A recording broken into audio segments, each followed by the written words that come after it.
ओम श्री साईनाथाय नमः। आज का रात्रि साई संदेश। मेरे बच्चे, तुम्हारी परीक्षा का ये अंतिम चरण है। तुमने हर चुनौतियों का मुकाबला डट के किया है, बिना हार माने, बिना बिना डगमगाए तुम मेरे दिखाए मार्ग पर चलते रहे हो। और तुमने कभी भी अपने पद से हार मानने की नहीं सोची है, क्योंकि तुम मेरे बच्चे हो और मैं तुम्हें कभी भी हारने नहीं दूंगा।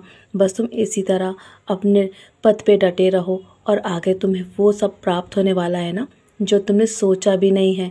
बहुत बड़ा कुछ तुम्हें देने वाला हूँ। तुम्हारी मैं प्रार्थना लगातार सुन रहा हूँ मेरे बच्चे। बस तुम अपने मनोबल को दृढ़ रखो।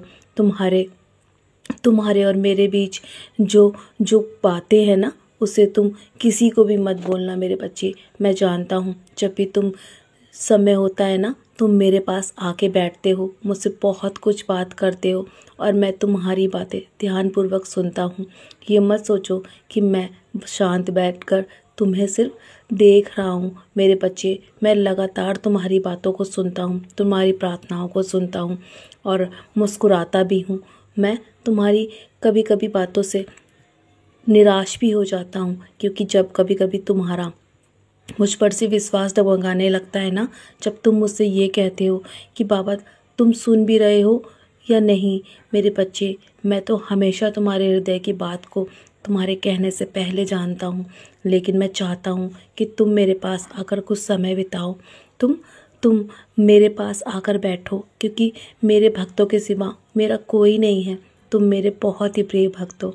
तुमने हमेशा बहुत दुख दर्द उठाए हैं। दूसरों को खुश करने के लिए तुमने जी जान लगाई है मेरे बच्चे। कभी भी दूसरों को दुख देने के लिए नहीं सोचा है। मैं ये सब देखकर बहुत प्रसन्न होता हूँ। तुम्हारे कर्म तुम्हें बहुत आगे लेकर जाएंगे।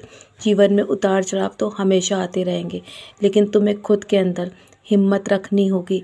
तुम्हें जीवन के उतार चढ़ाव में कभी भी पीछे नहीं हटना है। बस जब भी तुम्हें ऐसा महसूस हो ना कि तुम्हें बहुत अकेलापन महसूस हो रहा है, तुम्हारे आगे पीछे कोई नहीं है, तो मेरे बच्चे एक बार मेरी तरफ ज़रूर देखना। मैं तुम्हें तुम्हारे साथ खड़ा मिलूँगा। तुम्हें इस बात का विश्वास होना चाहिए कि मैं हर परेशानी में तुम्हारे साथ हूँ।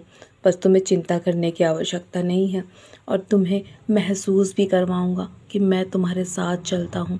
तुम्हारा भविष्य बहुत ही सुंदर है। आने वाला समय तुम्हारी उम्मीद से अधिक तुम्हें बहुत कुछ देने वाला है मेरे बच्चे। बस महसूस करो और अपने जीवन में आगे बढ़ते रहो। जीवन में नए नए बहाने ढूंढो खुश रहने के। दूसरों को भी खुश रखो और खुद भी खुश रहो, क्योंकि जीवन में जितना भी हो सके ना, खुशियाँ बांटने की कोशिश करो। जीवन में तुम्हारा कितना भी संघर्ष से भरा क्यों ना हो, आखिर में जीत तुम्हें अवश्य हासिल होगी। अब ऐसे निराश होकर मत बैठो। मैंने कहा है ना, तुम अवश्य ही जीतोगे मेरे बच्चे। तुम्हारी परीक्षाओं का दौर अब समाप्त होने वाला है। तुमने जीवन में हमेशा अपने धैर्यपूर्वक हर परीक्षा को पास किया है। तुम कभी भी विफल नहीं होगे। तुमने जो कुछ भी करना था ना, तुमने कर चुके हो। लेकिन अब तुम शांत होकर बैठो और अब देखो मैं क्या करता हूँ तुम्हारे लिए। तो चलो, अब चिंताएं मेरे चरणों पर त्याग दो और मेरी युद्धि का सेवन करो। सोने से पहले मेरी 11 वचन अवश्य पढ़ना मेरे बच्चे। मेरा नाम स्मरण करके सोना और मेरी युद्धि का टीका अवश्य अपने माथे पर लगाना। हो सके तो मेरा नाम स्मरण अवश्य करना। तो चलो, अब सो जाओ। कल के लिए बहुत सारी तैयारियां करनी है ना। तुम्हारा संघर्ष मैं आसान कर दूंगा, क्योंकि तुम्हारे भविष्य की चिंता करने के लिए मैं जाग रहा हूँ। तुम सो जाओ चैन से। मेरा आशीर्वाद हमेशा तुम्हारे साथ है। सदा खुश रहो, यूं ही मुस्कुराते रहो।